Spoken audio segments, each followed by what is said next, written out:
To muscle out unpopular political views, some big banks are cutting off donations to Republicans who supported objections to Joe Biden's Electoral College win.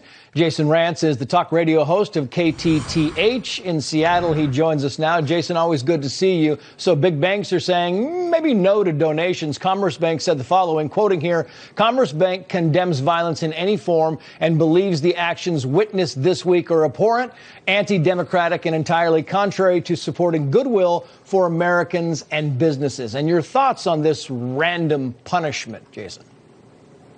Well, they're certainly right that violence is wrong. And what we saw at the Capitol last week was a disgrace, a national embarrassment, and everyone who participated should be punished. It is also true that they are inconsistent, and anyone who wants to take these positions right now seem to be inconsistent. Now, they want us to believe that they're somehow heroes for taking this stance. Meanwhile, over the last 6 months, they certainly were not taking these kinds of stances, and not particularly this one organization, but we're hearing from a lot of different banks and different corporations saying that they're not going to donate money to any individual who is participating in the Electoral College challenge. Again, cool, you get your social currency for taking that stand. You're not going to give money to members of Congress, and yet you'll still, of course, give money to the lobbyists who will then talk to those members of Congress. You'll still give money to the members of Congress who are going to pursue legislation that those blacklisted members of Congress will then support to benefit you financially. So this is all a roundabout game of virtue signaling. Yeah, we were showing pictures while you were talking there of the unrest across over the summer, and of course none of those groups or people were threatened with their bank accounts or so forth. And some of the groups, by the way, that you mentioned that are not giving, Marriott, not giving, Blue Cross, saying they're not giving for the time being to those Republicans involved in this. Marco Rubio summed it up this way. Watch. The left has decided this is an opportunity to destroy the right. So if you ever voted for Donald Trump, if you ever supported anything he did, you are just as guilty as the people who went into that Capitol. And this is also an opportunity for them to now go and put pressure on social media companies to literally not just erase the president, erase everybody. Erase everybody, Jason.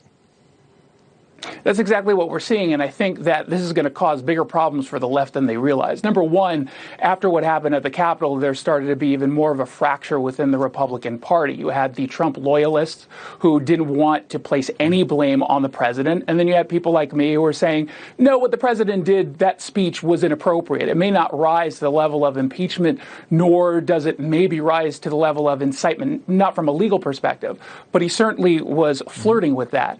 There was a lot of infighting. But now all of a sudden, you've got this onslaught of purging online, and everyone is starting to coalesce on the right, realizing, oh, they are sort of coming after us. You told us to create our own social media. You take it down. You tell us now, okay, create your own servers. We buy the servers, but maybe they won't sell it to us, nor will they give us the office space to place the servers. It's going to continue to go down that path unless we get in its way. And something needs to change. It's dangerous. And speaking of creating your own social media, Parler, which has now been, taken down by a few different app companies, the CEO said this. Watch.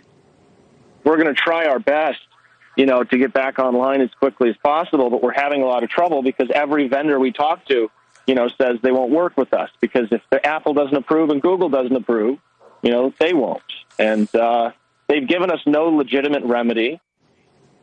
Yeah, no legitimate remedy. That's the thing is, there's no, hey, do this, and then we might talk about it. Really, it's like you're done. You're done until we decide you're not done.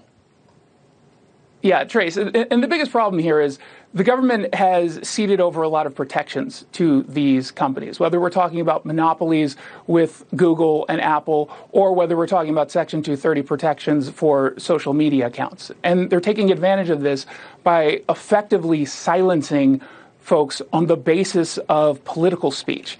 That was not the intent of the protections that they were being offered. And so if they're not going to wield those protections in a way that promotes more speech, in fact, doing the opposite, abusing it so it takes away speech, then something needs to be done. And we're already hearing, by the way, from Democrats in the Senate, Mark Warner, for example, saying that they're ready to move forward with some additional steps to bring in some of these tech companies. And so if tech companies thought that by going after Trump supporters and conservatives that they were going to just simply please the Democrats, they managed to please absolutely no one, and there's going to be political ramifications for this.